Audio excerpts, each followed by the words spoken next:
6월 8일 오후 2시 47분입니다. 정리 9. 정신이 감정 자체와 함께 고찰하는 다양한 원인에 관련되는 감정은 단지 하나의 원인 또는 소수의 원인에 관련되는 똑같은 크기의 다른 감정의 경우보다 덜 해로우며 우리는 그것으로부터 적게 작용받고 각각의 원인에 대하여 보다 적게 자극받아 변화된다. 정리 8에서는 감정의 원인이 많을수록 감정은 더 커진다고 했는데 정리 9에서는 감정의 크기가 같을 때는 원인이 여러 가지인 것이 덜 해롭다고 합니다. 쉬운 예를 들면 한 사람이 1억을 빌려가서 안 돌려주는 경우와 1000명으로 구성된 단체가 1억을 빌려가서 안 돌려주는 경우에 정오는 전자의 경우는 한 사람에게 모든 정오를 일으키고 후자의 경우는 1000사람에게 같은 정오를 일으키기 때문에 각 사람에게는 그 정오의 1000분의 1밖에 되지 않는다는 그런 뜻으로 볼 수 있겠습니다. 정명, 감정은 정신으로 하여금 사유할 수 없도록 방해하는 한에 있었으만 악이거나 해롭다. 이것은 다루었죠. 이성은 오직 인식하는 것이다 라는 정의에 따르는 것입니다. 그래서 그 인식을 도와주면 선한 것이고 방해하면 악인 것이다. 이렇게 우리가 정의를 내릴 수 있었죠. 여기에 인용된 정리들에서는 인식을 돕는 것들은 선이고 인식을 방해하는 것들이 악이다 라는 정리입니다.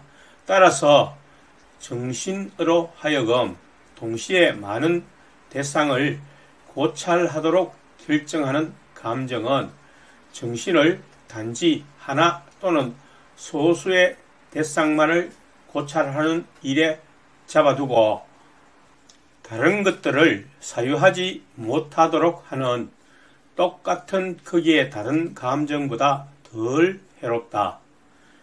이것이 증명되어야 할 첫 번째 사항이었다. 다음으로 정신의 본질, 즉 능력은 사물의 본질은 본성을 유지하는 것이므로 정신의 능력은 사유를 유지하는 것이 됩니다. 맞죠? 오로지 사유에만 존재하기 때문에 무엇이 정신의 능력이 사유하는 데만 있다는 것입니다. 따라서 인용된 정리는 정신은 사물의 관념으로 구성되어 있다는 사실을 알려줍니다. 사유하는 것 뿐이기 때문에 그렇다는 것입니다. 오직 정신은 사물의 관념으로 구성되어 있다는 것이죠.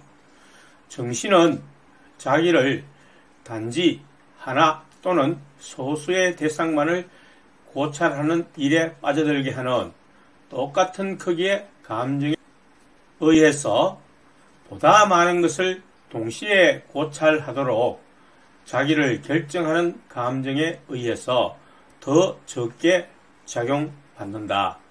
이것이 증명되어야 할 두 번째 사항이었다. 마지막으로, 즉 세 번째죠. 인용된 정리는 정오가 포함하는 슬픔이나 사랑이 포함하는 기쁨이 다른 원인의 관념과 결합된다면 사랑이나 정오는 소멸된다. 그리고 각 감정은 베드로가 그 감정의 유일한 원인이 아니었다는 것을 우리가 표상하는 한에 있어서도 감소된다. 즉 이 정리에 따르면 슬픔의 감정에 다른 원인이 결합됨으로써 이 슬픔이 감소될 수 있다는 것이죠. 혹은 사라질 수 있다는 것입니다. 따라서 원인이 많이 있다면 거기에 해로운 원인이 다른 원인들과 결합해서 그 해로운 원인이 약화될 수 있다는 그런 증명입니다. 그런데 서두에서 가정에서는 뭐라고 했습니까? 똑같은 감정의 크기라고 이미 가정이 되어 있죠. 그리 조금 명석판명하지를 않습니다. 이 증명 자체가 제가 볼 때는 그렇습니다. 이러한 감정은 외부의 많은 원인에 관련되는 한에 있어서 각각의 원인에 대해서도 역시 보다 약하다. 물론 각 원인들은 당연히 똑같은 크기에서 나누어 가지니까 약할 수밖에 없겠죠. 그런데 여기서 그 점을 말하기 위해서 정리를 들었다면 좀 불필요한 것을 들지 않았나 하는 생각이 듭니다. 자, 내용을 다시 정리해 봅시다. 스피노자의 이 증명은 세 부분으로 나누어 설명하고 있죠. 첫째는 같은 크기의 감정을 하나의 원인으로 구성된 것과 비교해서 여러 개의 원인으로 구성된 것은 다양한 원인을 사유하도록 한다는 점에서 원인이 하나인 것보다 우리의 인식에 도움을 주고 있으므로 방해의 정도가 작아진다. 그런 뜻인 것 같습니다. 앞에서 든 예를 생각하면 되겠습니다. 둘째는 1과 거의 같지만 이 두 번째 점에서는 작용을 받는다는 점에서도 그 예에 의하면 1000분의 1로 줄어든다는 것이죠. 같은 크기인데 1000개 요소가 들어있다면 그 수동으로 작용을 받는다는 점에서도 역시 1000분의 1로 줄어들지 않겠느냐. 그래서 덜 해롭다. 그렇게 말하고 있습니다. 마지막으로 세 번째는 각 원인들이 합성되어서 서로 희석을 시키고 있기 때문에 덜 해롭다. 이렇게 논증을 했습니다. 그런데 정리군은 증명이 명석판명하지 않다는 생각이 듭니다. 왜냐하면 같은 크기라 전제했으므로 똑같은 양의 밀가루 덩어리로 한 개의 큰 빵을 구우나 잔잔한 1000개의 빵을 만드나 우리가 먹는 데에는 똑같은 양입니다. 결과로 나타나는 것은 똑같은 거죠. 그게 잔잔한 것 1000개를 먹었다고 큰 것 1개를 먹은 것보다 배가 덜 부르다는 것은 논리가 성립이 안 되죠. 똑같은 것입니다. 스피노자가 아마도 에티카의 초안을 마련하긴 했지만 그가 책을 완성하지 않고 죽었기 때문에 교정본이 없어서 오류가 들어있지 않나 하는 생각이 듭니다. 약간의 수정을 해야 되는 부분이라는 그런 의심이 듭니다. 왜냐하면 스피노자의 모든 논증은 아주 기하학적으로 정확하게 원인과 결과를 맞추어서 설명을 하고 있는데 이 부분은 좀 그것이 아니다라는 생각이 들기 때문입니다. 정리 10을 보도록 하겠습니다. 우리는 우리의 본성과 반대되는 감정에 의해 교란되지 않는 동안은 지성의 질서에 따라서 신체의 변형들을 정리하고 연결하는 능력을 가진다. 증명, 우리의 본성과 반대되는 감정들, 즉 나쁜 감정들은 정신으로 하여금 인식하지 못하도록 방해하는 한에 있어서 악이다. 여러 번 다루었죠. 이것은 공식입니다. 기초적인 공식입니다. 그러므로 우리가 우리의 본성과 반대되는 감정에 의해 교란되지 않는 동안은 사물을 인식하려고 노력하는 정신의 능력이 방해받지 않는다.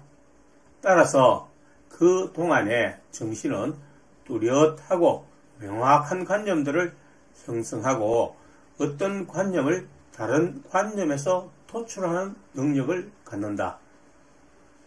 그런 거로 그동안에 우리는 지성의 질서에 따라 신체의 변형들을 정리하고 연결하는 능력을 갖는다. QED. 수동적 감정을 일으키는 원인에 의해서 우리가 교란되지만 않는다면 이성은 제 역할을 수행해 나간다는 점을 말하고 있는 것입니다. 주석 보시죠. 신체의 변형들을 바르게 정리하고 연결하는 이 능력에 의해 우리는 쉽게 나쁜 감정으로부터 자극받아 변화되지 않을 수 있다. 왜냐하면 지성적 질서에 따라서 정리되고 연결된 감정들을 억제하는 데는 불확실하고 어지러운 감정들을 억제하는 데보다 더 큰 힘이 필요하기 때문이다. 그러므로 우리가 우리의 감정에 대하여 완전한 인식을 갖고 있지 않는 동안에 우리가 할 수 있는 최선의 것은 올바른 생활 규칙이나 일정한 생활 지침을 구상하고 이것을 기억에 남겨 인생에서 흔히 마주치는 계계의 경우에 끊임없이 그것을 적용하는 것이다. 이리하여 우리의 표상력은 그러한 생활 규칙으로부터 광범위하게 영향을 받고 그 생활 규칙은 언제나 우리와 함께 있을 것이다. 수동적 감정들이 우리를 혼란에 빠뜨리지 않게 하기 위해서 올바른 생활 규칙과 지침을 습관으로 만드는 것이라고 스피노자는 설교식으로 지금 얘기를 하고 있습니다. 그의 설교는 계속됩니다. 보시죠. 예컨대 우리는 미움을 사랑이나 아량으로 정복해야지 미움으로 안갚음해서는 안 된다는 것을 생활 규칙으로 정했다. 그러나 이성의 이 규정이 필요할 때마다 항상 우리와 함께 있기 위해서는 인간이 보통 가하는 불법 행위들을, 여기서 불법 행위들이라는 것은 쉽게 말하면 범죄를 말하는 것입니다. 잘못을 저지르거나 비행을 범하는 것을 불법 행위로 표현을 했습니다. 아량으로서 그것들을 가장 잘 떨쳐낼 수 있는 과정과 방법을 생각하고 자주 숙고해야 한다. 왜냐하면 이렇게 우리가 불법 행위의 심상을 이 행동 규칙의 표상과 결합하면, 즉 잘못과 범법이 일어날 때 아량과 사랑의 원칙을 늘 적용하라는 얘기죠. 반드시 꼭 무조건 용서를 해야 된다는 뜻이 아니고 그런 원칙을 항상 함께 생각해서 처리를 하자. 그렇게 우리에게 권하고 있는 것입니다. 우리에게 불법 행위가 가해질 때 그것이 언제나 우리와 함께 있을 것이기 때문이다.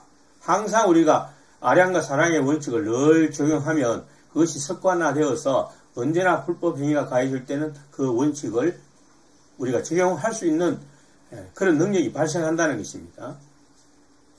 또 우리가 우리의 참된 이익에 대하여 또 상호 우정과 공동사회에서 생기는 선에 대해서도 부단히 고려한다면 그에 더하여 올바른 생활 원리에서 정신의 최고 만족이 생긴다는 것을, 또한 인간은 다른 모든 것처럼 자연의 필연성에 따라 행동한다는 것을 유념한다면 불법행위 또는 불법행위에서 생기는 마음은 우리의 표상력의 최소 부분을 차지하여 쉽사리 정복될 것이다.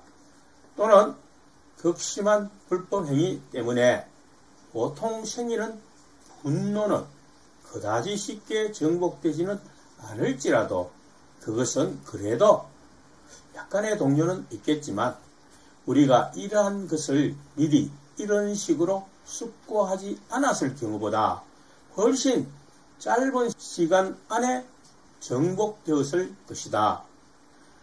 범법 행위나 또는 그것에서 발생하는 정오를 극복하는 두 가지 방법을 말하고 있습니다. 정신의 최고 만족은 다른 삶의 원리를 적용하고 이미 발생한 일들에 대해서는 자연법칙의 필연성을 인식하는 것이라고 스피노자는 말하고 있습니다. 계속 본문을 보겠습니다. 공포에서 벗어나기 위해서 우리는 같은 방식으로 용기에 대해 생각해야 한다. 그러니까 우리가 말하는 용기하고는 조금 다른 번역이죠. 디네스티라고 읽어야 합니까? 우리가 보통 용기라고 생각하는 영어 단어는 무엇입니까? bravety이죠. brevity. 그래서 그 용기가 아니고 디네스티, 정의 자체가 다르죠. 이 용기는 자기를 위한 것이고 남을 위해서 베푸는 우리가 흔히 말하는 그 용기는 스피노자는 아량이라고 표현을 합니다.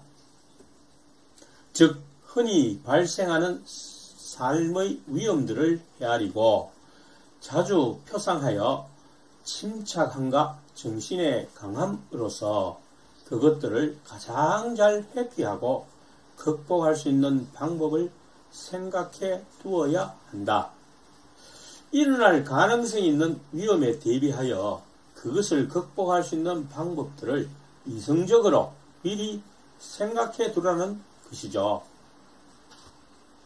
일종의 설교라고 보입니다. 이 부분은. 그러나 주의할 것은 우리의 사상과 심상들을 정리함에 있어서 우리는 항상 각 사물들의 좋은 점들에 주의해야 하며 이렇게 함으로써 우리는 언제나 기쁨의 감정에 근거하여 행동하도록 결정된다는 것이다. 예를 들어 어떤 사람이 자기가 지나치게 명예를 추구한다는 것을 알고 있다면 그는 명예의 올바른 이용에 대하여 생각하고 어떤 목적을 위해서 그것을 추구해야 하는지 또는 어떤 수단으로 그것을 획득할 수 있는지에 대해 생각해야 한다. 그러나 명예의 악용과 허망함과 인간의 변덕 또는 이런 종류의 다른 것들에 대해서는 생각하지 않는 게 좋다. 누가? 명예를 추구하는 사람은 이런 부정적인 것들에 대해서 생각하지 않는 것이 좋다는 그런 말입니다. 이런 것들은 병적인 정신에 의해서가 아니면 아무도 생각하지 않는 것들이다. 즉 비정상적인 생각들이라는 것이죠. 그것을 부정적으로 생각하는 것은 왜냐하면 매우 야심적인 자들, 즉 야심적이라는 것은 수동적 감정이죠. 악입니다. 악한 생각을 가진 자들은 자신들이 탐내는 명예를 획득하는 것에 대하여 절망할 때 그러한 생각으로서 자신들을 가장 많이 괴롭히기 때문이다. 어떠한 생각? 명예 그거 별거 아니야. 그거 나쁜 거야. 험한 거야. 인간은 그렇게 금방 자주 변해. 이런 식으로 자기가 추구하는 것이 안 되니까 그걸 헐뜯어 버린다는 것입니다. 그들은 분노를 쏟아내면서도 자신들이 현명한 것처럼 보이기를 원한다. 그러니까 그런 식으로 자신의 분노를 쏟아내는 것입니다. 그러면서도 자기는 현명하기 때문에 그러한 것을 추구하지 않는다. 이런 식으로 자신을 위장하는 것입니다. 그러므로 명예의 악용과 세상의 허망함에 대하여 가장 많이 부르짖는 자들은 심하게 명예를 열망한다는 것이 확실하다.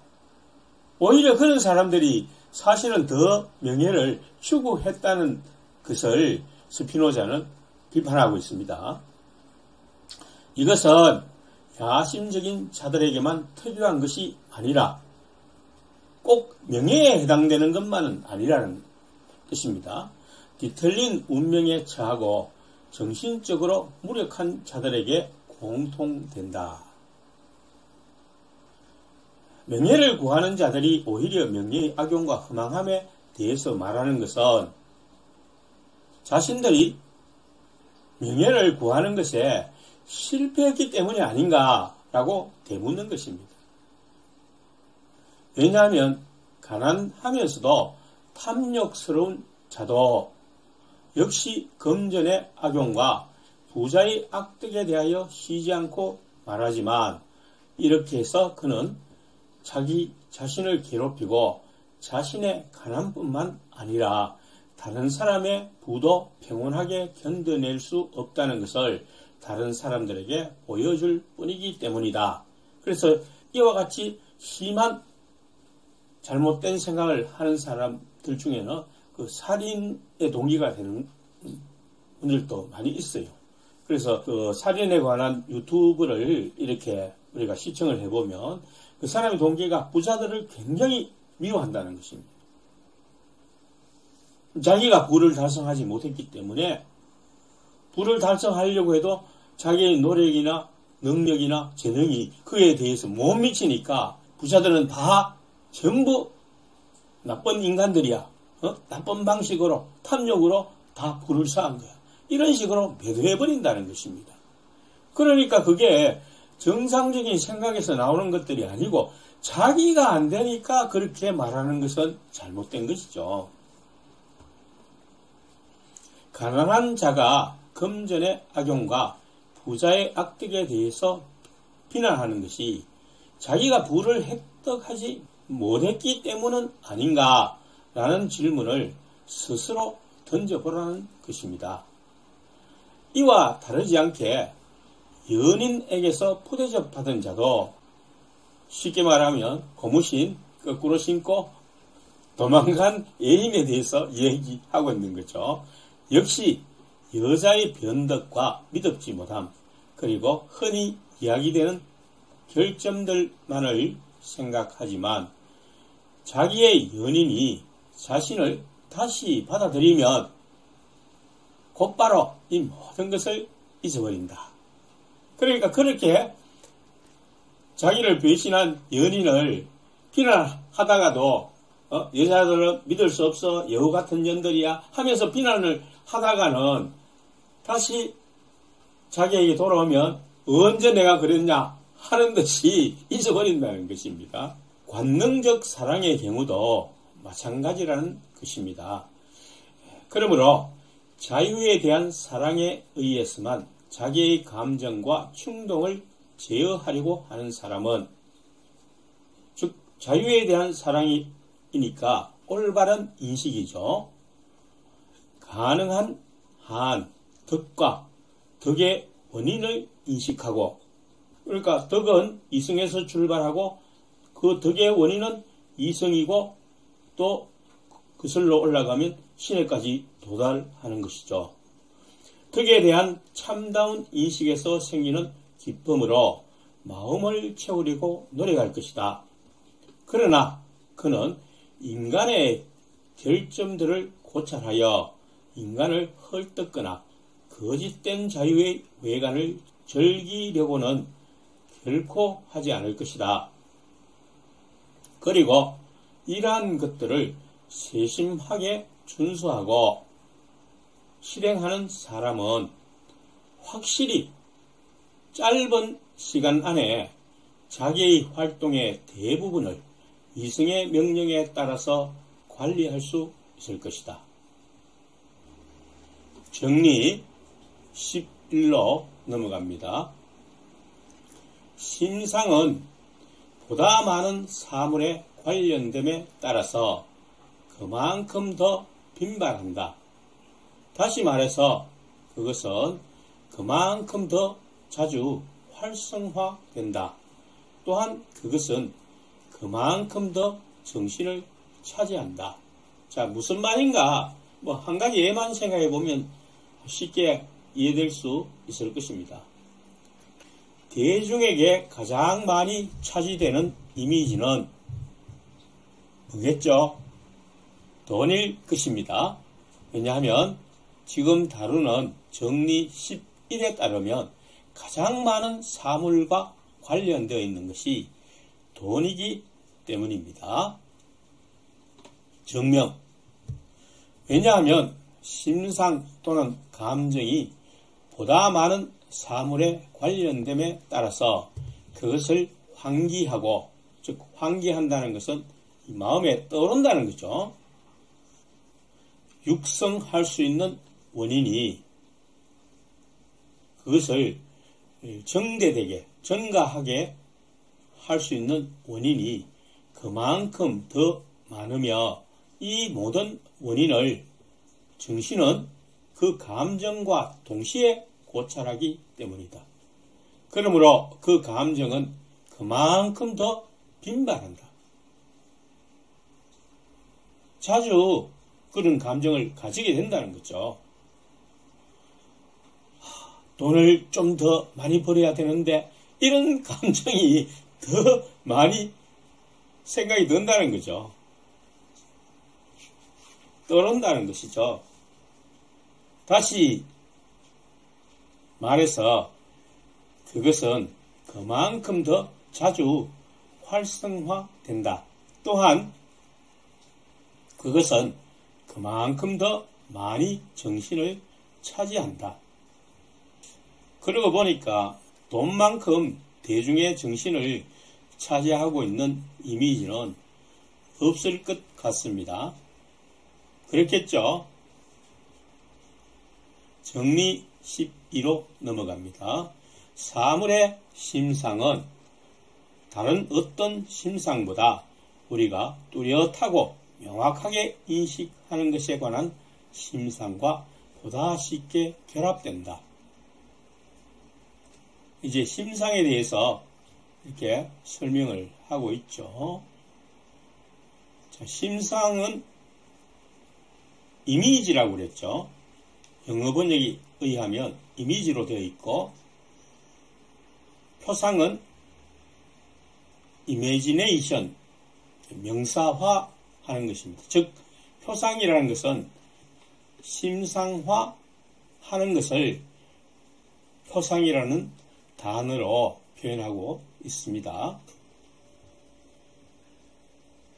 정명, 우리가 명석반명하게 인식하는 것은 사물들의 공통된 특성이거나, 자, 사물들의 공통된 특성 한 가지 예를 떠올려야 되겠죠. 피타고라스 정리 혹은 중력의 법칙 이런 것들을 우리가 머리에 떠올릴 수 있는 것입니다. 혹은 그 공통된 특성에서 도출된 것이다. 정리가 있다면 그 정리를 이용해서 또 다른 정리를 도출할 수 있죠. 소위 따름 정리라는 것. 마찬가지로 우리가 사물에 대한 공통된 특성을 이성에서 의심없이 확실히 파악하고 있다면 그러한 특성으로부터, 그러한 원리로부터 다른 규칙들을 발견해 낼 수 있다는 것입니다. 따라서 그것은 보다 자주 우리들 안에 환기된다. 그러므로 우리가 이러한 것과 다른 사물들을 함께 고찰하는 일이 다른 것과 함께 고찰하는 일보다 더 쉽게 일어날 수 있다. 따라서 사물의 심상은 다른 어떤 심상보다 우리가 명석판명하게 인식하는 것과 쉽게 결합된다. 어떤 사물을 고찰할 때 우리가 인식하고 있는 관념을 결합시킨다는 것을 말하고 있습니다.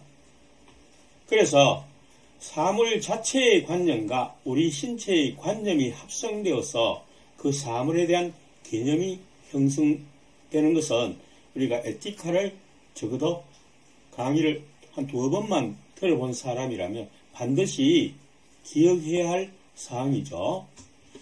그런데 사람마다 차이가 있기는 하더라도 사물에서 나타나는 공통성, 즉 이성의 확실한 인식으로 이미 우리의 관념에 고정된 것을 기준으로 해서 그 사물을 고찰하게 된다는 것입니다. 정리 13. 심상은 보다 많은 다른 심상들과 결합되어 있음에 따라서 그만큼 더 자주 활성화된다. 많은 심상들이 결합되어 있으면 그런 심상은 더 쉽게 우리의 표상이 우리의 마음에 떠오르게 된다는 것이죠. 많은 이미지들이 복합된 이미지는 그만큼 더 자주 떠오르게 된다는 얘기입니다.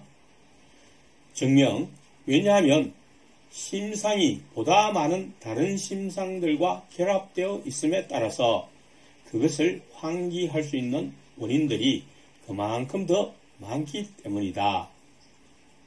인용된 정리 제2부 정리 18은 만일 인간의 신체가 한때 둘 또는 그보다 많은 물체들로부터 동시에 자극받아 변화되었다면 정신은 나중에 그것들 중에 하나를 표상할 때 곧바로 다른 것까지도 상기할 것이다. 그래서 어떤 예를 들었습니까? 바늘과 실, 양초와 일회용 성냥, 일회용 라이터 이런 예를 들었죠. 하나를 보면 다른 것까지 머리에 떠오른다는 것입니다. 그것은 심상들이 결합되어 있기 때문에 그렇다는 거죠. 어떤 사물을 고찰할 때 그것과 관련된 사물의 심상이 떠오르게 된다는 것입니다. 금방 예를 든 것처럼 원인이 많다는 것은 관련된 사물이 많다는 것이고 곧 그것들을 접할 기회가 많아지는 거죠. 그래서 떠올릴 수 있는 기회가 당연히 많아지는 것입니다. 정리 14. 정신은 신체의 모든 변형 또는 사물의 심상들을 신의 관념에 관련시킬 수가 있다. 우리가 지니는 모든 감정화된 것들과 사물의 이미지는 신과 관련하여 파악할 수 있다는 것입니다. 여기서 변형이라는 뜻을 설명을 했죠. 다시 감정화되는 것을 변형이라는 단어로 표현한다고 했습니다. 감정은 affect, 변형은 affection. 그렇게 지난 시간에 설명을 드렸습니다. 마치 심상과 표상의 관계와 같습니다. 심상화시키는 것이 표상이고 감정화시키는 것이 변형인 것입니다. 증명, 어떠한 신체적 변형이든지 그것에 대하여 정신이 어떤 명석판명한 개념을 형성시킬 수 없는 것은 아무것도 없다. 모든 감정들은 그 자체로 명확한 개념을 지니고 있습니다. 이상한 감정이 드는데 뭔지 설명할 수가 없네. 이런 감정은 없다는 것입니다. 그게 슬프면 슬프다, 기쁘면 기쁘다, 혹은 그 묘한 감정이 들면 든다. 이런 식으로 명확하게 표현할 수 있는 그런 감정들이라는 것이죠. 여기서 명확한 개념이란 외부적 원인에 대한 관념이 아니라 감정 자체에 대한 개념을 정신이 파악한다는 것을 가리키는 것입니다. 외부적 원인에 대해서는 정확하지 못한 인식을 가질 수 있죠. 그래서 그것이 수동적 감정이 되는 것입니다. 그러므로 정신은 모든 신체적 변형을 신의 관념에 관련시킬 수 있다. 그래서 그것을 증명해 주는 것이 제1부 정리 15입니다. 존재하는 것은 신 안에 있으며 신 없이는 아무것도 존재할 수도 파악될 수도 없다라는 것이 이 공리와 같은 정리로 사용하고 있습니다. 스피노자가. 즉 그러니까 우리 정신이 명확하게 파악할 수 있는 것이라면 그것은 반드시 신으로부터 온 것이다. 이렇게 정의하는 것입니다. 정리 15. 자기 자신과 자기의 감정을 뚜렷하고 명확하게 인식하는 사람은 신을 사랑하며 자기 자신과 자기의 감정을 더 많이 인식하면 인식할수록 더욱더 신을 사랑한다. 증명. 대부분 이 정리 15에서 사람들이 좀 잘 이해를 못하는 것 같아요. 이 정리가 무엇을 의미하는지, 또 이 증명이 무엇을 어떤 과정으로 증명을 하고 있는지 제대로 이해하여 설명하는 분들이 없는 것 같습니다. 제가 보기에는. 증명, 자기 자신과 자기의 감정을 뚜렷하고 명확하게 인식하는 사람은 기쁨을 느끼며, 인용된 정리는 정신은 자기 자신 및 자신의 활동 능력을 고찰할 때 기쁨을 느낀다. 즉 성취감을 확인할 때 만족감을 느낀다는 것이죠. 거기서 기쁨을 느끼고 그 기쁨은 선이라는 것입니다. 그리고 정신이 자신 및 자신의 활동 능력을 보다 명확하게 표상할수록 그만큼 큰 기쁨을 느낀다. 그래서 다른 사람들이 자신을 칭찬하게 되면 거기서 기쁨을 얻는다고 했죠. 왜냐하면 자신의 활동 능력이 증가된 것을 확인하게 되니까 자기가 고찰한 것과 더불어 더 보강이 되니까 더 큰 기쁨을 느끼게 된다는 것이죠. 이 기쁨은 신의 관념을 수반한다. 앞에서 다루었죠. 정리 14에서. 그러므로 그는 신을 사랑한다. 그리고 그는 자기 자신과 자기의 감정을 더 많이 인식하면 할수록 신을 더욱더 사랑한다. 이 부분에 대한 스피노자는 논증이 분명하다고 생각하기 때문에 부연 설명이 거의 없어요. 그런데 많은 사람들은 이 부분을 잘 이해를 못하는 것 같더라고요. 그래서 제가 간단히 설명을 붙여보았습니다. 뚜렷하고 명확하게 인식한다는 것은 곧 이성의 작용이고, 이성의 작용은 기쁨을 증가시키는 것이고, 이 기쁨은 신의 관념을 수반하죠. 왜냐하면 이 기쁨은 곧 이성의 제1원인인 신에게서 온 것입니다. 기쁨을 증가시키는 원인에 대한 감정이 곧 사랑이라고 우리가 정의를 내렸죠. 외적 원인에 의해서 기쁨이 증가되는 쪽으로 이행하면, 즉 완전하게 되는 쪽으로 이행하면 그 원인에 대한 감정이 곧 사랑이라고 3부 서두에서 정의를 내려놓았습니다. 따라서 이 기쁨을 증가시키는 원인이 곧 제1원인인 신이라는 것입니다. 그래서 신에 대해서 사랑의 감정이 일어난다는 것입니다. 그래서 사물에 대한 정확한 인식을 더 잘할수록 더욱 신을 사랑하게 된다는 것입니다. 그러면 여기서 성경에서 말한 것처럼 나아가서 어리석은 자는 했는데, 어리석은 자는 누구를 가리킵니까? 사물에 대한 인식을 제대로 파악하지 못하는 사람을 가리키죠. 그러니까 그는 제1원인에 대한 인식이 없다는 것입니다. 신이 없다고 말한다는 것입니다. 맞죠? 논리가 분명하잖아요. 이 논리적으로 설명하는 것입니다. 스피노자는 감정을 마구잡이로 설명하는 것이 아니고 수학적 논리로 설명을 하는 것입니다. 그래서 원인과 결과가 분명하게 연결이 되는 것입니다. 정리 16을 보도록 하겠습니다. 신에 대한 이 사랑은 정신을 가장 많이 차지하지 않으면 안 된다. 자, 이 정리가 번역상의 어려움도 있고 또 잘 이해가 안 되는 부분도 있을 수 있어요. 사람에 따라서.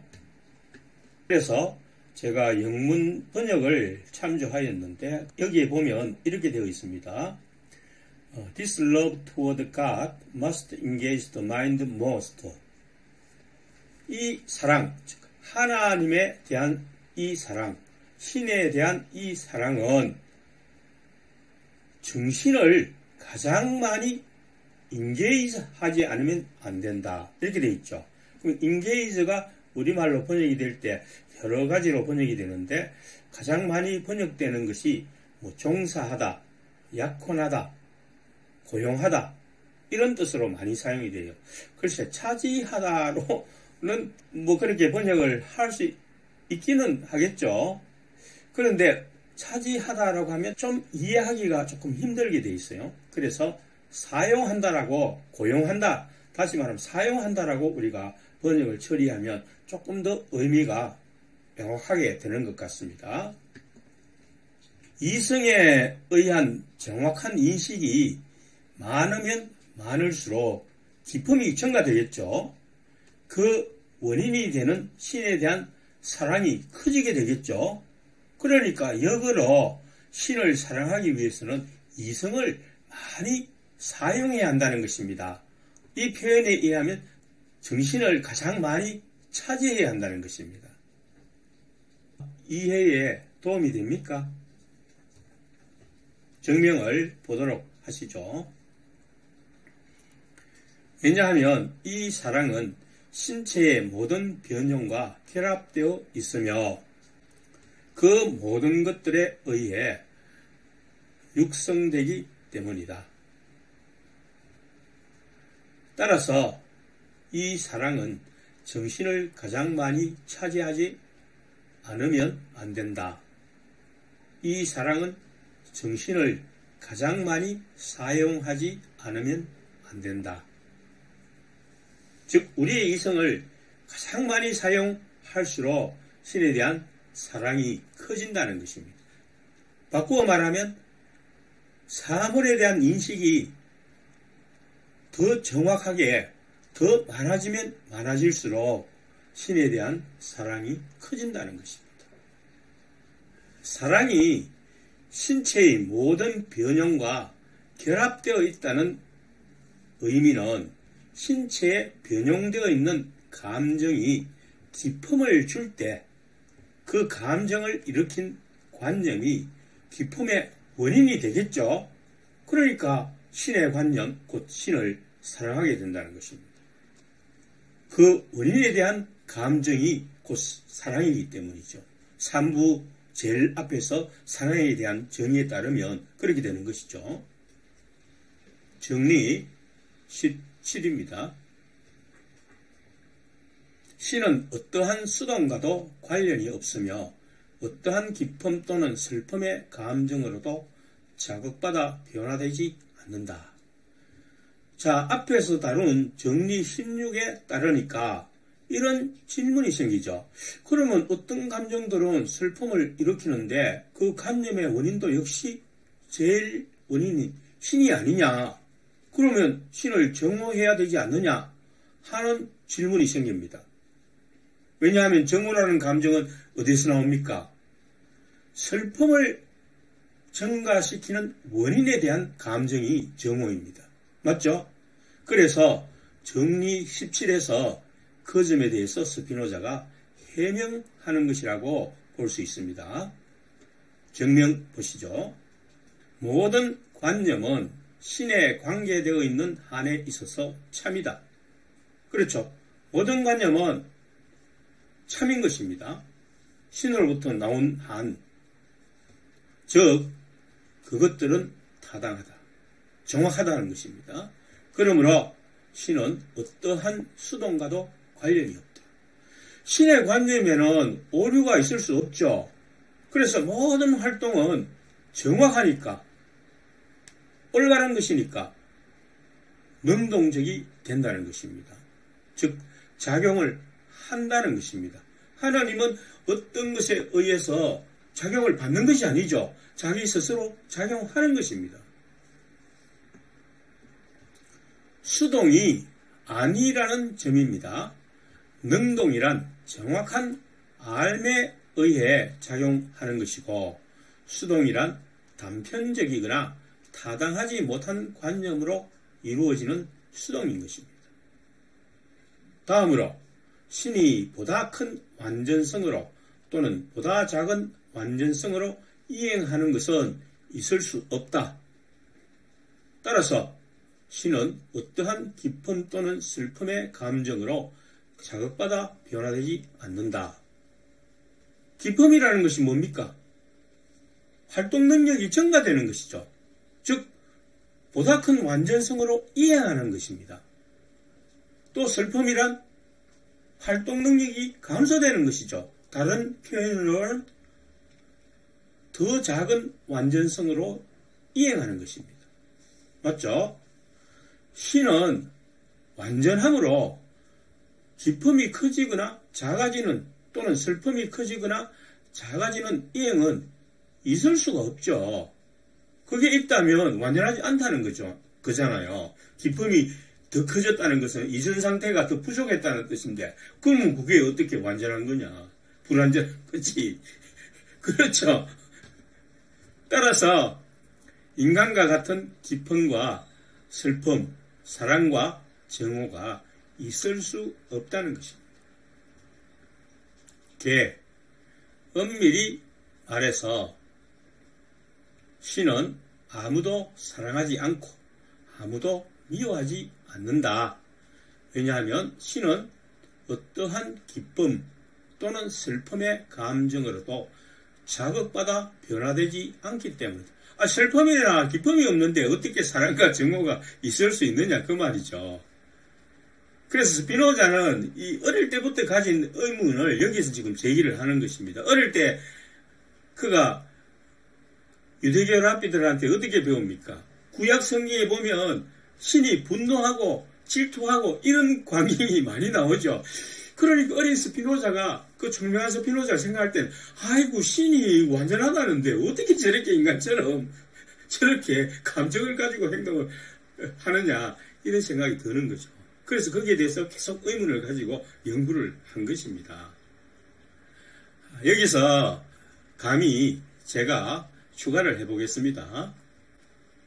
신은 완전함으로 스피노자의 논증에 따라 인간적 감정이 존재하지 않지만, 그러나 신이 완전하고 무한한 한에 있어서가 아니라 스피노자식 표현입니다. 신의 속성의 변용의 일부가 인간이라는 한에 있어서, 즉 우리 인간 안에는 신의 속성이 있죠. 그런 관점에서 인간이 감정을 가지는 정도의 감정을 신이 가지고 있다는 것입니다. 왜냐하면 신은 신체가 없고 속성으로 존재하는 거죠. 그럼 그 속성이 인간에 나타나 있으니까 그 속성에 의해서 인간이 감정을 가진다는 것만큼 신도 감정을 가진다는 것입니다. 따라서 종교 경전, 여기서 성경을 말하고 있죠.